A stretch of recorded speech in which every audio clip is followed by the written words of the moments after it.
Shalom, salam sejahtera. Renungan malam seiman berjudul Bait Suci di Surga.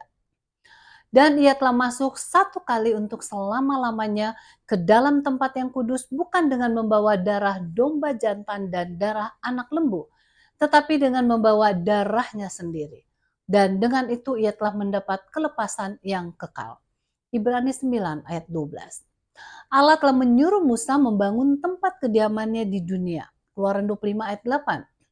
Sebagai bait suci pertama yang berfungsi di bawah perjanjian lama yang pertama. Ibrani 9 ayat 1. Inilah tempat di mana umat diajar mengenai jalan keselamatan.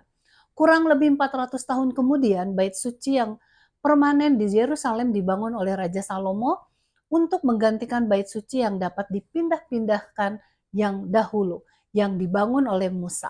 Setelah Nebukadnezar menghancurkan bait suci itu, orang-orang buangan yang kembali dari tawanan Babylon membangun bait suci kedua yang pernah diperindah oleh Herodes Agung yang kemudian dihancurkan oleh Roma pada tahun 70 TM.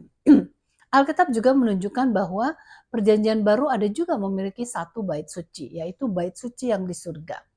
Di dalamnya Kristus bertindak sebagai imam besar yang duduk di sebelah kanan tahta yang maha besar di surga. Bait suci ini adalah kemah sejati yang didirikan oleh Tuhan dan bukan oleh manusia. Ibrani 8 ayat 1 dan 2. Di Bukit Sinai, Musa telah diberi contoh sebuah model miniatur dari bait suci di surga. Bait suci yang dibangun Musa disebut kitab suci sebagai sesuatu yang melambangkan apa yang ada di surga. Dan itu tempat kudus merupakan gambaran saja dari yang sebenarnya.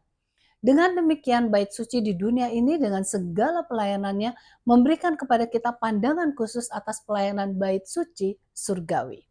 Di dalam Alkitab dikatakan adanya bait suci atau kemah surgawi. Mazmur 11 ayat 4 dan 102 ayat 19. Di dalam pengalihan Yohanes Pewahyu ia melihat bahwa bait suci surga, ia menggambarkannya bait suci kemah kesaksian di surga dan bait suci Allah di surga. Di sana juga dilihatnya peralatan yang digunakan di dalam bait suci dunia merupakan tiruan dari yang di sorga. Misalnya 7 kaki dian dan sebuah mezbah pedupaan. Ia pun melihat tabut perjanjian seperti yang ada di bilik yang maha suci yang terdapat dalam bait suci di dunia. Mezbah pedupaan surga terletak di hadapan tahta Allah yang ada di dalam bait suci surgawi Allah. Pemandangan di ruangan tahta surga ada di dalam bait suci atau bait suci surgawi. Itulah sebabnya mengapa penghakiman akhir keluar dari bait Allah. Maka jelaslah bahwa kitab suci menampilkan bait suci surga sebagai tempat yang nyata, bukan hanya sebuah metafora atau sesuatu yang abstrak atau tidak ada. Bait suci surga adalah tempat tinggal utama dari Tuhan Allah.